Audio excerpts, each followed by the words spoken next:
And we begin tonight at 6 with students across the country, including Indianapolis, walking out of class and demanding change from state lawmakers. Tonight, our Jenna Webster explains why these high schoolers say that safety is what is top of mind. On a Friday school day, high schoolers' minds tend to be elsewhere.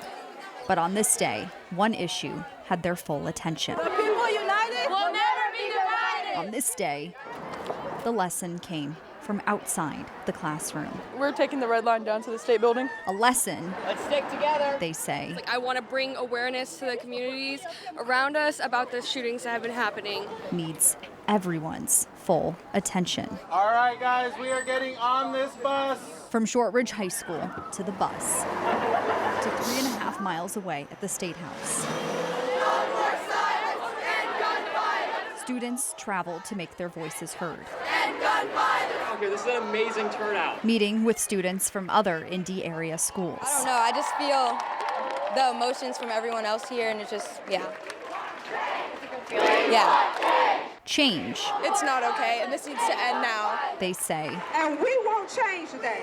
That's right. is long overdue. We've been trained to do a lockdown drill from like elementary school, preschool to elementary school. This is the generation that says they're raised to be afraid of school shootings. After seeing stuff on the news about this, it can really messes with you. Yeah. Yes.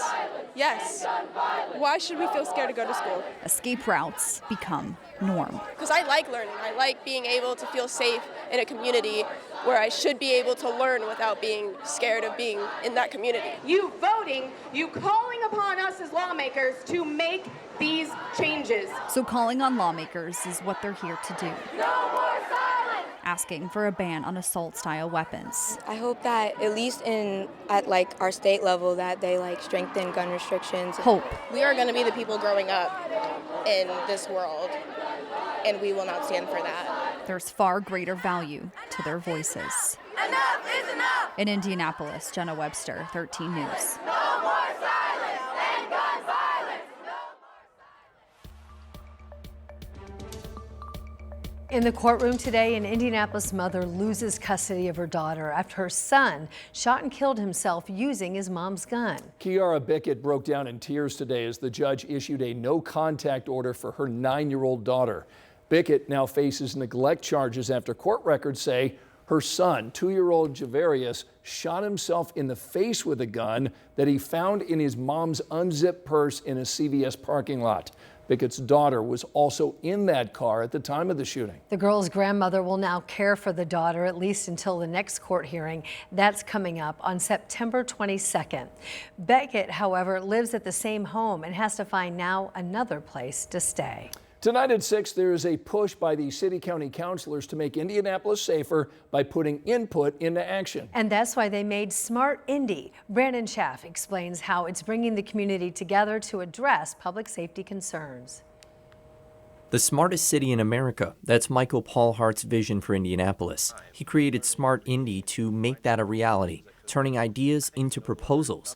He says a public safety roundtable in July set out to find ideas about how to make Indy safer. All the leaders were there, from the prosecutor's office through the chief of police, who are decision makers in the city, and it was an open conversation to essentially find an opportunity to start introducing proposals that could impact their organizations. For example, if something changes in policing, how would it affect the prosecutor and ultimately the case? He says that they created a report based on the roundtable discussions about staffing, ambulance efficiency, and more.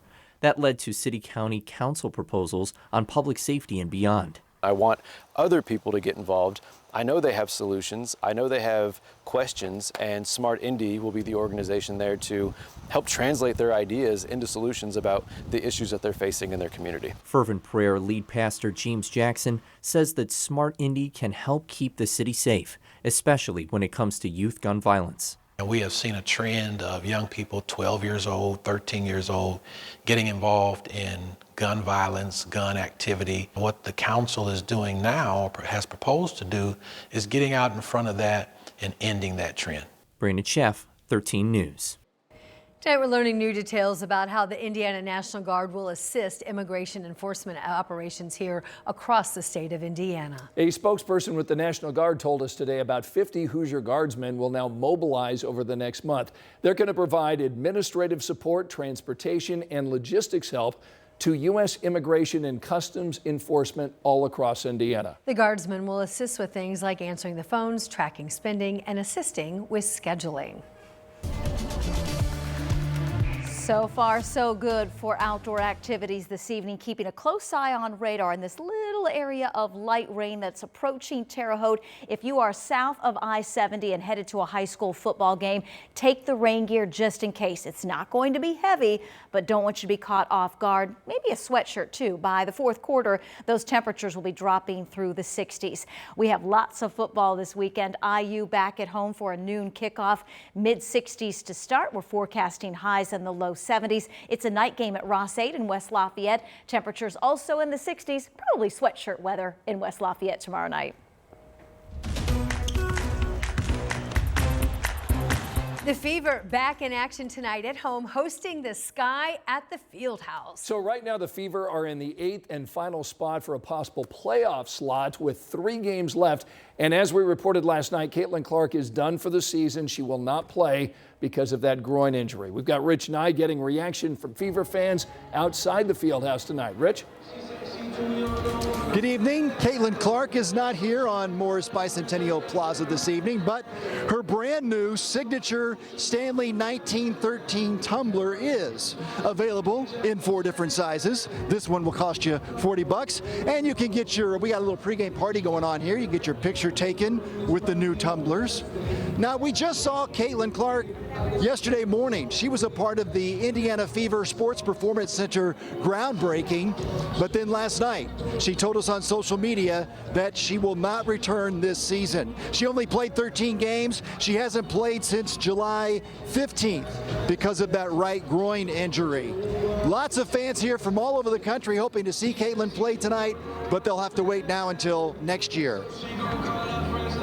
I was kind of sad, but I think it's better if she heals up before anything else so she doesn't worsen it and she can keep playing next season.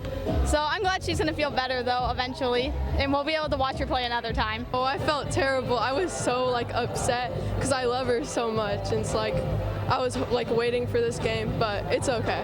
What is it about her game that has made her so popular? You know, she shares the ball, she's quick in her actions, she has a shot. What more can you ask for? It's more than just her game. She's a class act. The way she handles herself on and off the court. She's a generational player. Yeah. You know, we started watching in college, and she sees the floor different. I think she sees plays that other players don't see, and she just brings different dynamics to the game that make it exciting to watch. So no Caitlin tonight, but the Fever are home against the Chicago Sky, and they are still in playoff position. The Fever have a 1.5 game lead over the LA Sparks for the 8th and final playoff position. Tip-off is at 7:30. Stay hydrated. Good advice. Rich Nye outside Gainbridge Fieldhouse. Thanks so much. WTHR is your local TV home of the Fever. We're airing Sunday's Fever game as they head to Washington, D.C. to play the Mystics. Tune in to Channel 13 at 2:30 Sunday afternoon for a pregame special featuring Dom and Eli. Tip-off is 3 o'clock. He immediately was down, and he was just kind of laying there on the field, and it took him a minute to get up, so I ran down the field. Scary moments after a 9-year-old gets a hard hit in youth football. Ahead here at 6:15, the steps his league is now taking to improve the safety for all the players. City New Orleans. And we are out at Penrod Arts Fair. It's happening tomorrow, but tonight you get a little bit of a sneak preview. I'll have a look at what you can expect if you're headed to Newfields.